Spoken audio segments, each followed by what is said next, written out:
Merhaba, hoş geldiniz. Bugün doğum günü kartı veya yıl dönümü kartı olarak kullanılabilecek kart yapımını göstermek istiyorum. Hadi başlayalım. Şöyle kartımız. Kesim makinesi kalıplarını kullanarak kestiğim çerçevemiz. Ve kullandığım malzeme yapışkanlı eva. Koruyucu bandını çıkarıyoruz.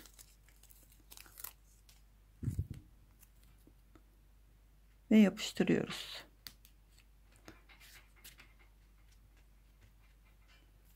Aynı şekilde rakamlarımız var. Daha önceden kesmiş olduğum.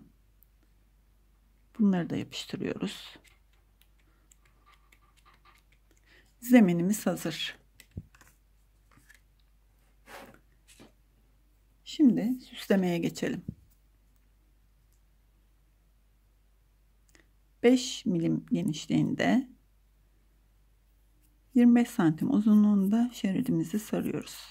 Ne çok sıkı ne de çok gevşek. Hafifçe açıyoruz. Ölçümüze getiriyoruz.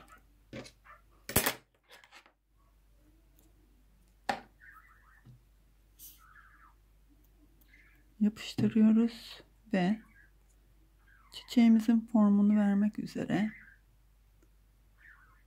şeklimizi yapıyoruz. Şu şekilde bir şeklimiz var. Daha önce yapmış olduğum şekilleri getiriyorum ve yapıştırıyorum.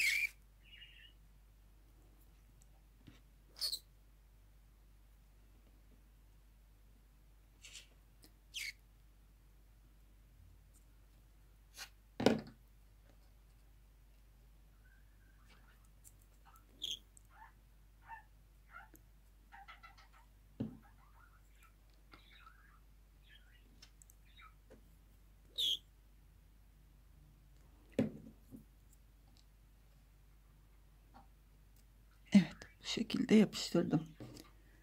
Şimdi çiçeğimizin ortasını yapalım.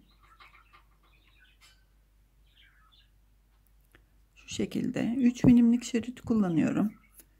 Bunu 35 santim uzunluğunda sıkı sarma yapıyoruz. Sardık. Hiç gevşetmeden yapıştırıyoruz. Şöyle. Evet, şimdi düzeltelim ki biraz daha estetik görünsün. Şu şekilde. Şimdi bunu yapıştıralım.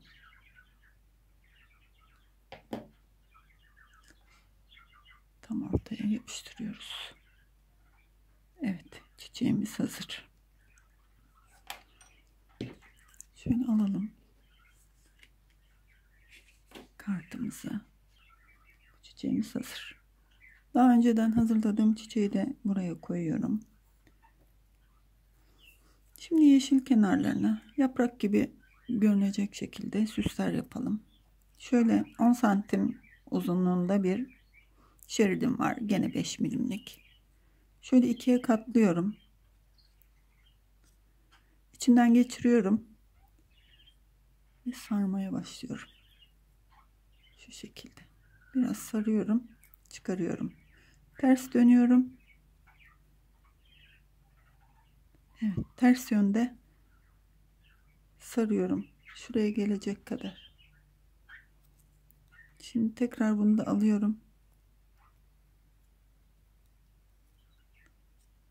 Sarmaya başlıyorum. Hemen ilerisinde duruyorum ve bırakıyorum. Evet, bu da süslememiz hazır. Şu şekilde. Şimdi onları böyle yerleştirelim. Daha önce yaptıklarımı da getiriyorum. Şöyle.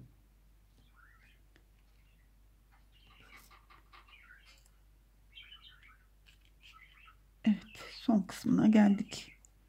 işlemimizin.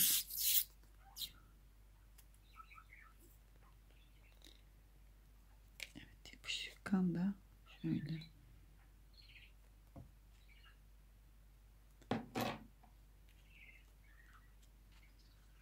Yapıştırıyoruz.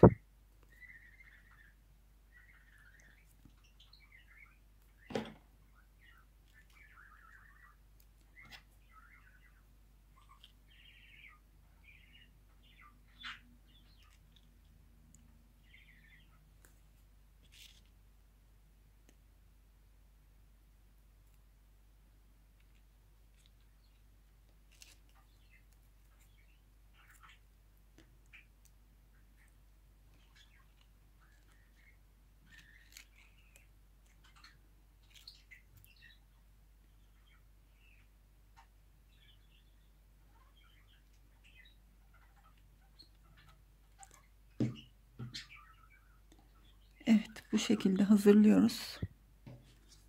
Şöyle.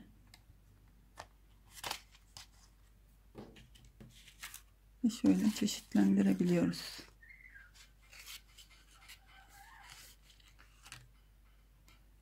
İzlediğiniz için teşekkür ediyorum. Beğenmeyi ve kanalıma abone olmayı unutmayın.